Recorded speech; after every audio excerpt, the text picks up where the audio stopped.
बिहार विधान परिषद में बजट सत्र चल रहा है और इसी बीच आज कुछ ऐसा हुआ जिसने सबका ध्यान अपनी तरफ आकृष्ट कर लिया। हमारे साथ आरजेडी के एमएलसी कारी सुहैब है, हम इनसे जानते हैं वो हुआ क्या आखिर जिसको लेकर के इतना हंगामा हुआ और बजट सत्र को स्थगित करना पड़ा। कारी सुहैब जी, क्या हो गया था अचानक ये? जो जघन्य अपराध हो रहा है, 5 साल की बच्ची का बलात्कार करने के बाद उसकी हत्या कर दी गई। खगड़िया में 4 साल की बच्ची के साथ बलात्कार करके उसकी हत्या कर दी गई। मुजफ्फरपुर में बंदरा थाना एसएचओ ने जाकर के गांव में घुस करके एक आदमी को, बूढ़े आदमी को इतना मारा कि उसका पैर वो सब तोड़ दिया है। अब इस तरह की घटनाएं हर जिला से आ रही हैं, तकरीबन हर जगह हत्या, लूट, छोटी छोटी बच्ची के साथ बलात्कार हो रहा है। ये घिनौना हरकत कौन कर रहा है? तो हमारे नेता प्रतिपक्ष ने मुख्यमंत्री जी से यही कहा कि इस पर आप जवाब दे दीजिए कि सरकार इस पर क्या कार्रवाई कर रही है और इस पर रोक कैसे लगेगी। कुछ बोल ही नहीं रहे हैं। हम लोग लगातार बोल रहे हैं कि बोलिए बोलिए, तो बोल ही नहीं रहे। फिर मुख्य सचेतक अब्दुल बारी सिद्दीकी साहब ने खड़े होकर कहा कि माननीय मुख्यमंत्री जी, कम से कम इतना तो कह दें कि इस पर हम चर्चा करेंगे, लेकिन तब भी कुछ नहीं बोले।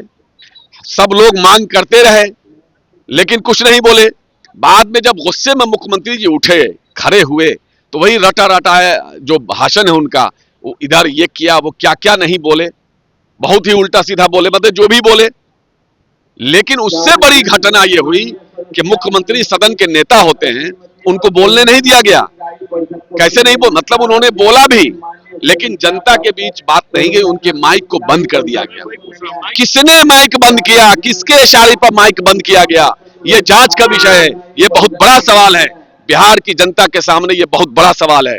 बिहार की जनता ये जानना चाहती है कि जब मुख्यमंत्री इतनी बड़ी घटना पर क्या बोलना चाह रहे हैं, वो क्या बोल रहे हैं, और वो उन्होंने खड़े होकर बोला भी और हम तक बात भी नहीं आई। नेता प्रतिपक्ष के माइक को बंद कर दिया गया।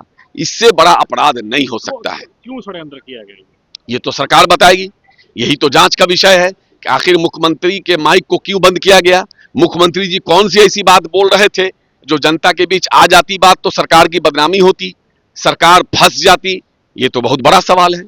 कारी सुहैब जी, तकरीबन हर जिले से आ रही है घटना, क्या सरकार का इकबाल खत्म हो गया है? पूरी तरह से खत्म हो चुका है। सरकार है कहाँ? सरकार का इकबाल हमको बताइए कहाँ पे है, एक भी जगह बता दीजिए। पूरे बिहार में कोई भी आदमी सुरक्षित है? अब 5 साल की बच्ची का बलात्कार हो रहा हो, एक नहीं कई कई बार, कई कई घटना। हॉस्टल में पढ़ने वाली बच्चियां पटना, जो बिहार की राजधानी है, वहां सुरक्षित नहीं है। अब आप कह रहे हैं सरकार का इकबाल। पारस जैसे हॉस्पिटल में अपराधी घुस के गोली मार दे रहा है, आप कह रहे हैं सरकार का इकबाल। ये पूछने वाले सवाल है क्या? एक सवाल मैं आपसे करूंगा, नीट छात्रा मामले में परिजन दिल्ली जंतर मंतर पे चले गए। यही तो सवाल है। बिहार सरकार पर, बिहार के प्रशासन पर कोई भरोसा नहीं रह गया है। बिहार के लोगों को, उसको मजबूरन दिल्ली जाना पड़ रहा है, और दिल्ली में भी न्याय नहीं मिल रहा है। दिल्ली में कोई पूछने वाला नहीं है। आज बिहार और देश संकट है। यहां मैं बिहार की बात करूंगा विशेष तौर पे। हालात बद से बदतर हैं, जनता त्राहिमाम है, झूठे मुकदमे आम हो गए हैं। एक सवाल रहेगा, आप लोग सरकार से सवाल कर रहे हैं, सरकार जवाब नहीं दे रही है, सदन का सत्र चल रहा है, सदन स्थगित हो रहा है, तो आखिर विपक्ष रणनीति क्या बनाएगा अब सरकार को बोलने के लिए? नहीं, हम तो अपनी बात को रखेंगे। अगर सदन में नहीं बोलने दीजिएगा तो सड़क पे जाएंगे। हम तो जनता के बीच जाएंगे, और जनता की बातों को उठाना, जनता की बातों को, उनके मुद्दों को, उनके परेशानियों को, उनकी समस्याओं को उठाना हमारा कर्तव्य है, हमारा फर्ज है।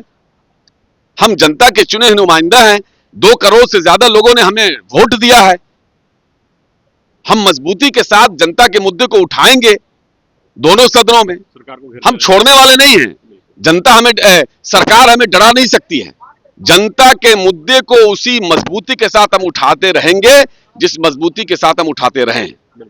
ये थे हमारे साथ आरजेडी के एमएलसी कारी साहब, जिन्होंने स्पष्ट रूप से कहा कि सरकार को मुद्दों के आधार पर घेरते रहेंगे, और अगर सरकार सदन में जवाब नहीं देगी तो सड़क पर उतरेंगे, क्योंकि बिहार की जनता ने उनको भी चुना है।